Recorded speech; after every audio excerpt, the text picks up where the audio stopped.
But yeah, iPhones. I've never had an iPhone before. Like iPhones, I actually am not really a big fan of iPhones, man. Like I'll go straight into this right now. So my thoughts on iPhones, right? I think iPhones are kind of just overpraised. Now this won't be any hot take or anything like that, but iPhones are kind of overpraised, and people just say, "Oh, iPhones are the best phone brand ever." When you can just say that about any phone, and at the end of the day, it's just a phone, right? It's just a phone. It's like that Xbox vs PlayStation stuff, right? It's just a console, right? This is just a phone. You just turn it on, you text people, you send emojis. There's no need to get mad over it and be like, "Oh my god, iPhone is the best phone brand," because it's not, right? iPhone is just another phone, right? An iPhone, right? iPhones are really, really expensive.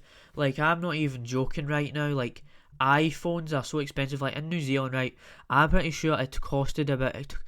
One of the iPhones cost about $1,000, and this might actually go beyond New Zealand, right? They cost probably a lot of money in other countries, but as for New Zealand, though, they cost about $900, I want to say, whereas I actually got this phone, right, that I'm holding right now for only about $300, and you might be thinking to yourself, that's a lot of money. Yes, it is a lot of money, but not $1,000, okay? $1,000 is a lot of money. To some people, $1,000, right, $1,000 isn't a lot of money to certain people, but when you think about it on paper, right, it is actually too much for a phone, a technological device which you just text people with. Like I said, you just text people with, send all those emojis, go on to Google, stuff like that. So that's kind of why I don't like Apple, and it is interesting, this whole Apple stuff, because you had Steve Jobs, who created Apple, obviously. You've also got the iPod, you've got all of that. It's changed over the years, and yeah, there's definitely that.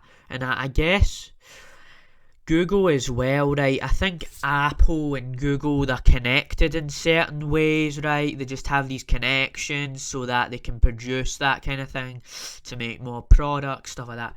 That's why iPhone has milked the hell out of their franchise, right?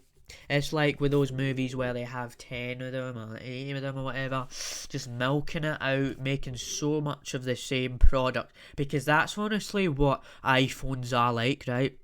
It's like quality, or not quality, quantity over quality, right? And a lot of people are going to say to me, "James, you're so wrong, whatnot, blah, blah, blah." But iPhones are so quantity over quality because they're trying to make the same thing, right? And I heard this story, right, where iPhones, every time there's a new iPhone, right, the previous iPhone gets degraded in value, or not in value, in quality. So like one would speed up more than the previous one. And with recent iPhones, they got rid of this whole feature of headphones. So you know how you have that plug right down there, right, with your headphones and stuff like that? Apparently on recent iPhones, you don't even get that. So I get the whole fact of Bluetooth, right? Bluetooth, you have it, you put on headphones and you don't need to use any plugs. But when you get rid of that, right, because people still want to do that, right? Not everyone wants to use Bluetooth. So that actually made no sense, how apparently iPhones do not even contain that kind of thing. So that's my thoughts on iPhones, right? Yeah, I have a lot. I kind of had a